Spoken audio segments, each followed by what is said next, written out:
2-3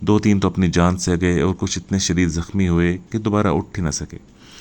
والد صاحب نے کہا بیٹا اس طرف جانا مناسب نہیں ہوگا۔ اب ہم روڈ پہ پہنچ چکے تھے، لیکن وہ بضد تھی کہ ادھر جا کے بھی دیکھتے ہیں، عموماً جانور ایسی جگہوں پہ چلے جاتے ہیں۔ ہم نے اچھی طرح روڈ پہ آ کے جائزہ لیا، اکا دکا گاڑیاں یا موٹر سائیکل وہاں سے ابھی بھی گزر رہے تھے۔ گھپ اندھیرا تھا، جیسے میں نے پہلے کہا ہلکی ہلکی دھند پڑ رہی تھی۔ خیر والد صاحب کو مجبور کرنے پہ ہم تھوڑی دور آگے چلے تو آگے سے میوں کی آواز آئی۔ وہ خوشی سے نڈھال ہو کے بولی میں نے آپ سے کہا تھا نا میری بلی یہیں موجود ہے۔ ابھی ہم یہی باتیں کر رہے تھے کہ ایک چیز دوڑتی ہوئی ہماری جانب آئی اور میری ٹانگوں سے ٹکراتی ہوئی فوراً آگے نکل گئی۔ مجھے ایسے لگا جس طرح میری ٹانگ کے ساتھ کسی نے لوہے کا راڈ مارا ہو۔ میں چیخ مارتی ہوئی نیچے بیٹھ گئی۔ میرے ابا نے کہا تمہیں کیا ہوا ہے؟ میں نے کہا ابا مجھے ایسے لگا ہے جس طرح میری ٹانگ کے ساتھ کسی نے لوہے کا راڈ مارا ہو اور فوراً سے ہٹا لیا ہو۔ میری چھوٹی بہن نے کہا یہ میری بلی ہے، شاید اس نے بھاگتے ہوئے تمہاری ٹانگ پہ اپنا پنجہ مار دیا ہو۔ اس نے کہا میں نے آگے سے جواب دیا یہ پنجہ تو ہرگز نہیں تھا، میرے سے تو پاؤں بھی نہیں ہلایا جا رہا، اتنا شدید درد ہو رہا ہے۔ بلی کے ہاتھ بھلا اتنے وزنی اور مضبوط کیسے ہو سکتے ہیں؟ تھوڑی دیر کے بعد میوں کی آوازیں آنا بند ہو گئی۔ ہم نے اپنی ٹارچیں سنبھالیں اور آگے جا کے اس جگہ کا اچھی طرح معائنہ کیا۔ ہمیں تھوڑی سی شور کی آواز آئی جس طرح لوہے کو ادھر سے ادھر کو گھسیٹتا ہے۔ والد صاحب نے ہمارا ہاتھ پکڑا اور فوراً کھینچتے ہوئے واپس کی جانب چل پڑے۔ واپسی کی جانب جیسے مڑے تھے ہمیں دوبارہ سے پیچھے میوں کی آوازیں آنا شروع ہو گئیں۔ اس دفعہ 2 سے 3 بلیاں جس طرح اکٹھی بول رہی ہوں۔ آپ نے عموماً ایک بات نوٹ کی ہوگی، کچھ بلیاں لڑائی کے دوران اس طرح آوازیں نکالتی ہیں جس طرح رو رہی ہوں۔ یہ کچھ ایسی ہی آوازیں تھیں۔ میرا دل بری طرح گھبرایا ہوا تھا۔ چھوٹی بہن کو تو کچھ ہوش ہی نہیں تھا، اس کو بس اپنی بلی کی فکر تھی۔ والد صاحب موقع کی نزاکت کو بھانپ چکے تھے۔ ان کو یقین تھا معاملہ یہاں پہ سنگین ہے۔ انہوں نے ہمارے دونوں کے ہاتھ پکڑے اور تقریباً وہاں سے بھاگتے ہوئے نکل پڑے۔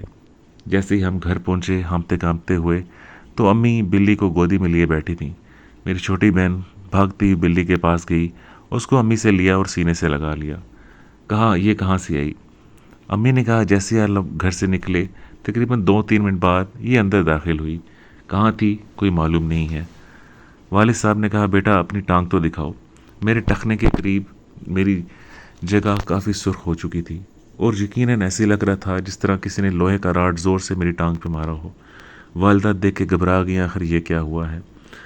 والد صاحب نے ان کی طرف دیکھتے ہوئے کہا کچھ نہیں، اس کو شاید ٹھوکر لگی ہے اس لیے اس کا یہاں زخم بن گیا ہے۔ خیر مجھے مرہم پٹی کر دی گئی اور ہم سب اپنے بستروں میں گھس گئے۔ میں جب صبح اٹھی تو میری ٹانگ سوج چکی تھی۔ میرے لیے ٹانگ ہلانا ناممکن ہو چکا تھا۔ درد کی شدت اتنی زیادہ تھی کہ میں چیخیں مارنے پہ مجبور تھی۔ فوراً سے پہلے مجھے ڈاکٹر کے پاس لے جایا گیا، اچھی طرح معائنہ کیا گیا، لیکن کسی قسم کی بیماری کی کوئی تشخیص نہ ہوئی۔ لیکن الحمدللہ میں 4-5 دن کے بعد نارمل ہو چکی تھی۔ اس نے پھر بھی کچھ دوائیں لکھ کے دیں جس کے بعد میری طبیعت سنبھل چکی تھی۔ ان 4-5 دنوں میں مجھے کافی سخت بخار بھی رہا۔ میں کافی خوفزدہ تھی اور ڈر چکی تھی۔ کچھ دن کے بعد ہمارا دن کے ٹائم وہاں سے گزر ہوا تو وہاں پہ اس بلڈنگ کو صاف کیا جا رہا تھا۔ پتہ چلا وہاں پہ ایک CNG اسٹیشن بننے لگا ہے۔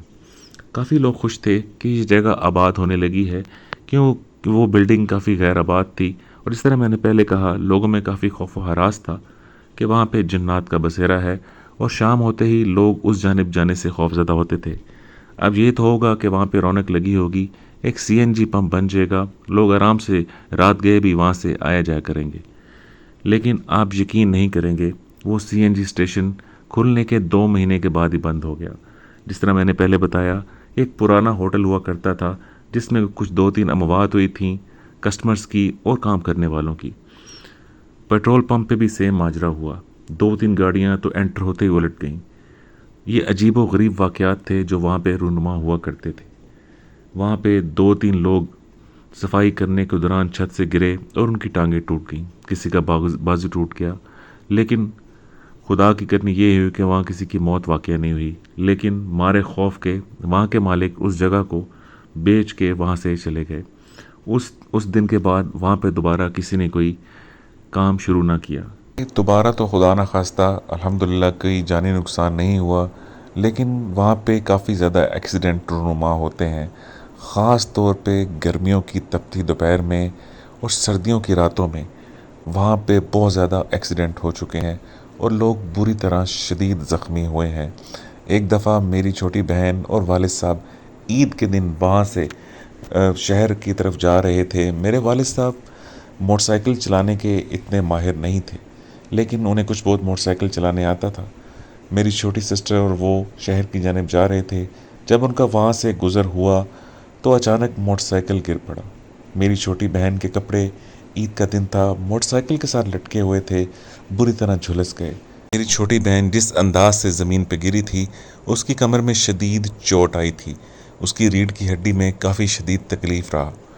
وہ بمشکل چلتے ہوئے موٹر سائیکل کو گھسیٹتے ہوئے گھر تک پہنچے۔